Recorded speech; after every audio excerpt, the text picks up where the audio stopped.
बाद वो ये कह रहे हैं भावी। सिद्धार्थ जी, संजय मिश्रा कह रहे हैं कि मोदी जी के बाद, आपने कहा बाद। हाँ बिल्कुल, 1.5 साल ये सरकार चलाएंगे। महाराष्ट्र का चुनाव होने दीजिए, हरियाणा का चुनाव होने दीजिए, फिर इनके अंदर देखिए कि क्या शुरुआत होती है। फिर आप ये अपने आप पर। सिद्धार्थ यादव, बीजेपी के नेता कह रहे हैं कि ये मुंगेरी लाल के हसीन सपने देख रहे हैं। सपने देखना कोई बुरी बात नहीं है, लेकिन ये सपना पूरा होगा नहीं इनका।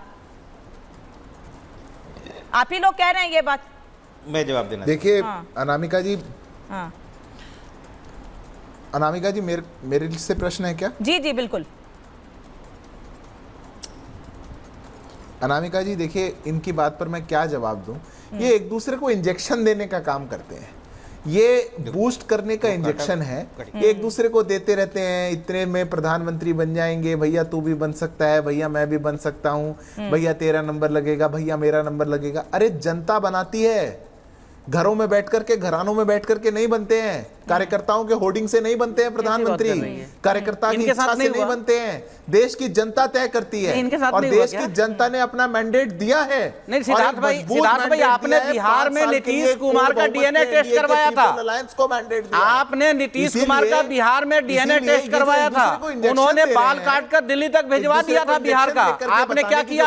आप उनके साथ बैठे या नहीं बैठे हैं? लगेगा। ऐसे बहुत सारे दल हैं जिसके साथ आपके अनबन होते रहे हैं। आपने अकाली दल के साथ आपकी लड़ाई हुई, आपकी शिवसेना के साथ लड़ाई ऐसी हुई कि आपने दो फाड़ कर दिया। आपने शरद पवार की पार्टी को दो फाड़ करके जिस पे एलिगेशन लगाया, आपने अपने साथ ले लिया। आपने जिन जिन लोगों पे आरोप लगाए अपने साथ ले लिए, फिर भी आप पाक साफ हैं। आप संजय जी सुन, अब जवाब भी सुनिए। मैंने आपको बड़ा पेशेंटली सुना, आपकी इंटरजेक्शन को भी बड़ा पेशेंटली सुना। आप ख्वाब बना के रखिए, आप सोचते रहिए, आप मानते रहिए, और रोज माला जपिए। माला नहीं जपेंगे आप, भगवान जाने जो भी जपेंगे आप, पर वो जपिए रोज बैठ करके कि इनका मौका लगेगा, इनमें से कोई टूट कर आएगा, हम सरकार बना सकते हैं। 5 साल यही करिए, 29 के चुनाव में जाकर के जब फिर से एनडीए की सरकार बनेगी, उसके बाद के लिए अलग एजेंडा मैं आपको दूंगा। ये 5 साल आप बिजी रहेंगे। माला जप रहे, जय हिंद जय बार बार यही बात कह रहे हैं, बल्कि एनडीए के नेताओं का भी वरुण जी यही दावा है बार बार कि आप हमारे अलायंस से, हमारे गठबंधन से पार्टियों को तोड़ने की कोशिश कर रहे हैं, इस सपने में, इस उम्मीद में कि हमारी पार्टी के, हमारे गठबंधन के नेता टूट के आपके पास आए और आप सरकार बना लें। लेकिन ऐसा होने वाला है नहीं। हम गठबंधन को साथ लेकर कैसे चलना है हम जानते हैं, और गठबंधन को अपनी मजबूरी भी नहीं बनाते हैं। जो 2014 से पहले कहा जाता था, हमारी मजबूरी नहीं है गठबंधन, हमारा साथ है गठबंधन, हमारी मजबूती है गठबंधन। वरुण पुरोहित। अनामिका जी, सबका अपना अपना कहना, अपना अपना बयान है। मैंने आपको कहा, ओम बिरला जी को जैसे ही इन्होंने स्पीकर बनाया, जैसे ही नीतीश कुमार जी ने अपनी बैठक कर ली और स्पेशल पैकेज की मांग कर ली। देखिए, गठबंधन कोई भी सरकार चलाया जाए, बीजेपी दूसरी हो, गठबंधन में कन्वीनियंस चलती है। ये कितना ही नाटक कर ले, उससे कुछ होना जाना नहीं है। लेकिन इनकी मानसिकता नहीं बदली आज भी।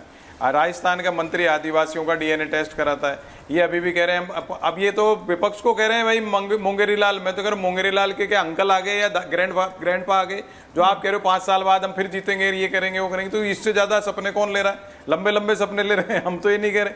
मैं तो ये कह रहा हूँ मिड टर्म पोल निश्चित इसलिए क्योंकि इनकी मानसिकता है, जो इनकी जो साइकोलॉजी है, उसमें बदलाव देखने को नहीं मिला। अभी तीसरा टर्म अभी 1 महीना ही नहीं हुआ इनकी सरकार को, उसमें साइकोलॉजी इनकी चेंज नहीं हो रही। मैं से ही चले जा रहे हैं, ऊपर प्रचार नहीं कर पा रहे। क्या करेंगे? ये तो कह नहीं सकते मोदी जी की सरकार है, कह रहे हैं एनडीए की सरकार है। तो वो ये मैं तो प्रैक्टिकल बात करता हूँ। इनकी मानसिकता में बदलाव नहीं आ रहा है, और वो आएगा भी नहीं। इस उम्र में नहीं आता। आज में रिटायरमेंट 1 साल का रह गया उनका, मोदी जी का, उसमें मेरे को नहीं लगता उनमें बदलाव आएगा।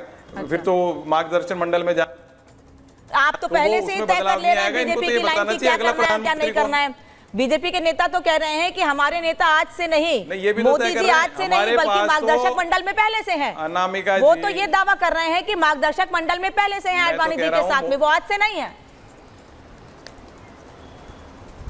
हाँ, आडवाणी जी के साथ दिख रहे हैं क्या मार्गदर्शक मंडल में? उनके साथ हैं तो दिखेगा आपको। चले जाएं, उसमें कौन मना कर रहा है? दूसरा आ जाए तो दूसरा तो नाम ही नहीं दूसरा नाम नहीं बता सकते। इनके पद चले जाएं आज की तारीख में। ये तो कह रहा हूँ डेमोक्रेटिक फोरम ही नहीं है ये। अगर ये कहते हैं मोदी जी की जगह गडकरी जी, राजनाथ सिंह जी प्रधानमंत्री के बन सकते हैं, इनकी हिम्मत नहीं है किसी की। हमारे पास तो इतने प्रधानमंत्री, मैं तो कांग्रेस की नाम ले रहा हूँ, अखिलेश, डिंपल, प्रियंका, सबके नाम ले रहा हूँ। भाई कोई भी बन सकता है, इनकी तो हिम्मत। ये फर्क है, ये लोकतंत्र में पुलिस या पार्टी में फर्क। सर आपने कहा ये लोकतंत्र में पुलिस या फॉर्मेट में डिफरेंस होता है। मैं इनका लोकतंत्र भी बता देता हूं, अनामिका जी, एक लोकतंत्र भी बता देता हूं।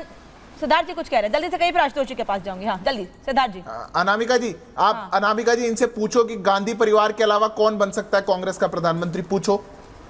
वो तो अभी समाजवादी वाले से पूछो कि अखिलेश के परिवार के अलावा कौन नरसिंह राव जी बने कि नहीं बने, नरसिंह राव जी बने कि नहीं, हाँ अरे भैया नरसिंह राव जी बने कि नहीं बने, मनमोहन सिंह जी बने कि नहीं बने, क्या बातें कर रहे हैं? इनके ये पुरोहित जी तो वैसे भी दरवाजे पे खड़े हैं, कितने परिवार हैं अंदर हैं कि बाहर हैं, इनकी किस दिन छुट्टी हो जाए पता नहीं लगेगा।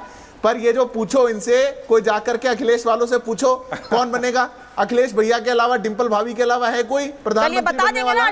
कोई जाकर ममता जी की पार्टी से पूछो, कोई बोल पाएगा? अच्छा ठीक है, आशुतोष जी मुस्कुरा भी रहे हैं, सिर भी हिला रहे हैं, ऐसा कुछ नहीं। आशुतोष वर्मा।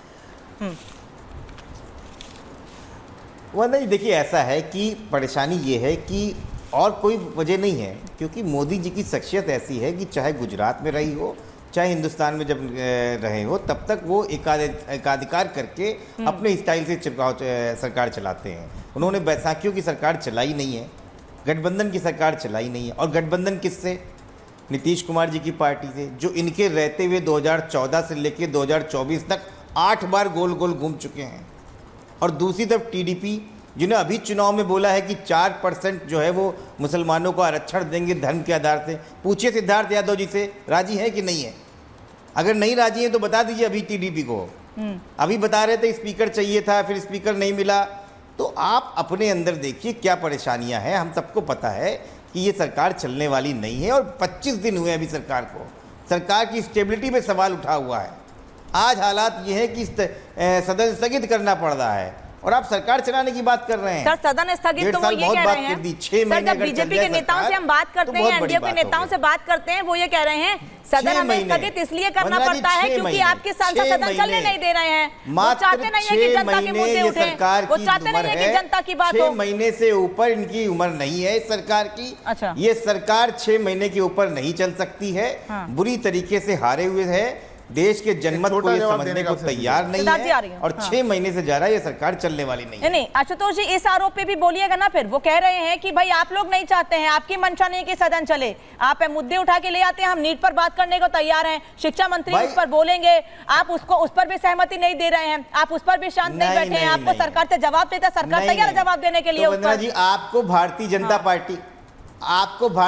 पार्टी का इतिहास नहीं पता है। भारतीय जनता पार्टी की दिवंगत नेता अरुण जेटली ने कहा था संसद में खड़े होकर कि सरकार और सदन चलाने का काम सरकार के कानून मंत्री, सरकार के मंत्रियों का है, सरकार का है। विपक्ष का काम है उसमें अपनी बात रखना और उसको रोकना।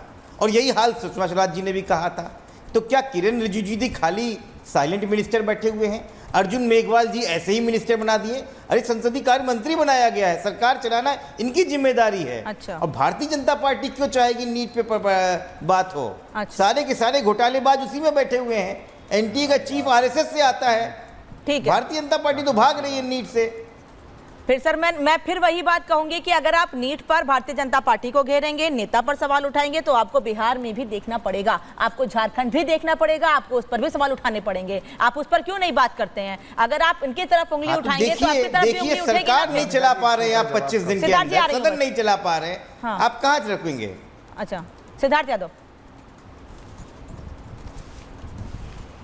देखिए अनामिका जी, मैं कहता हूं जो अभी 6 महीने की सरकार है, 6 महीने की सरकार है, इसकी एक वीडियो रिकॉर्डिंग बना करके रख लीजिए, क्योंकि यही वो चेहरे थे जो पहले कहा करते थे इस बार इनकी सरकार बनेगी ही नहीं, ये तो 100 सीटों से कम में आ जाएंगे। हमें जब बहुमत मिल गया तो कहते थे मोदी प्रधानमंत्री नहीं बनेंगे, देखना ये शपथ नहीं लेंगे, फिर ये कहते थे इनकी सरकार नहीं बनने जा रही, ये तो अलायंस ही नहीं आएगा, शपथ हो गई, मंत्रिमंडल हो गया, सदन शुरुआत हो गई, सब कुछ हो चुका। अब ये आ गए कि 6 महीने की सरकार है, 6 महीने चलेगी, 8 महीने चलेगी। अरे आप ये सपने लेते रहिए। रही बात सदन के चलने की और नीट के विषय पे, देश का युवा जानता है कि जब आपको घंटों का अवसर था राष्ट्रपति के अभिभाषण में राहुल गांधी को जवाब देने का, और उनको कहा गया कि आपको अपने अवसर पर नीट पर जो बोलना हो 1 घंटा लेकर के, अतिरिक्त भी 2 मिनट बोलिएगा, अतिरिक्त समय भी लेकर के बोलिएगा, लेकिन वो रिकॉर्ड में नहीं जाएगा, ये भी बोलिए, करने का काम पूरी बात बोलिए, वो रिकॉर्ड में नहीं जाएगा, वो बवाल चाहते हैं, वो सस्पेंशन ऑफ बिजनेस चाहते हैं, वो नीट पर चर्चा नहीं चाहते। ये आप लोगों की सच्चाई है। इसीलिए आप लोग जब जब एक्सपोज होंगे तब तक आप अपने ये इंजेक्शन एक दूसरे को देते रहेंगे। आपको आपके इंजेक्शन मुबारक है।